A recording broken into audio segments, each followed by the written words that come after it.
কথায় আছে ছেঁড়া কাঁথায় শুয়ে লাখ টাকার স্বপ্ন দেখা, এমনই ছবি ধরা পড়ল মুর্শিদাবাদে। দরিদ্র বৃদ্ধার মৃত্যুর পর তার বাড়ি থেকে উদ্ধার হলো 2,23,414 টাকা। রবিবার দুপুরে এমনটাই ঘটনা। ব্যাপক শোরগোলের সৃষ্টি হয় ভগবানগোলার বেলিয়াচক পাড়ায় এলাকায়। জানা যায় শনিবার অসেনুর বেওয়া নামে এক বৃদ্ধার বার্ধক্যজনিত কারণে মৃত্যু হয়। তারপর রবিবার ওই বৃদ্ধার বাড়িতে গিয়ে গ্রামবাসীরা দেখতে পায় তার বাড়িতে প্রচুর টাকা রয়েছে। এই ঘটনায় রীতিমতো অবাক হয়ে যায় এলাকাবাসী। পরে তারা গুনে গুনে বৃদ্ধার বাড়ির খুচরো পয়সা ও সহ মোট 24,800 টাকা রয়েছে। জানা যায় আরসনুর বেওয়ার 4 ছেলে মেয়ে থাকলেও তাকে কেউ দেখাশোনা করতো না, তার সঙ্গে একই বাড়িতে থাকতো না। আরসনুর বেওয়ার মূলত ভিক্ষা করেই জীবনযাপন করত। আপনারা দেখছেন নিউজ নদিয়া এক্সপ্রেস। চ্যানেলটিকে সাবস্ক্রাইব, লাইক, শেয়ার এবং ফেসবুক পেজটি ফলো করুন আর দেখুন নিউজ নদিয়া এক্সপ্রেস।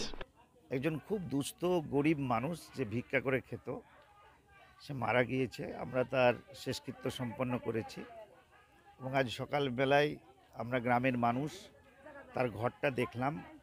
একটা বাক্সের মধ্যে অনেক খুচরো পয়সা, 50 পয়সা, 1 টাকা, 2 টাকার নোট, আপনার 10 টাকা, 20 টাকার সব নোট আমরা পেলাম। তাতে টোটাল 2,23,414 টাকা।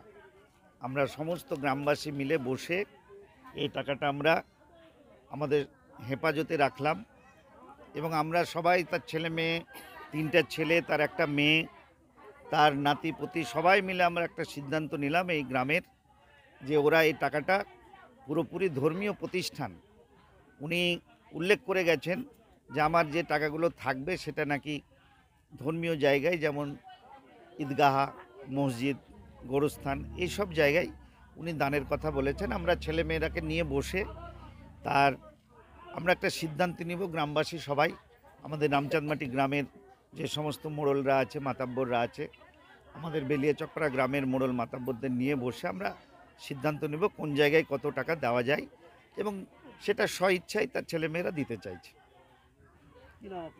আমি সাবিরুল ইসলাম, এই গ্রামের মোড়ল।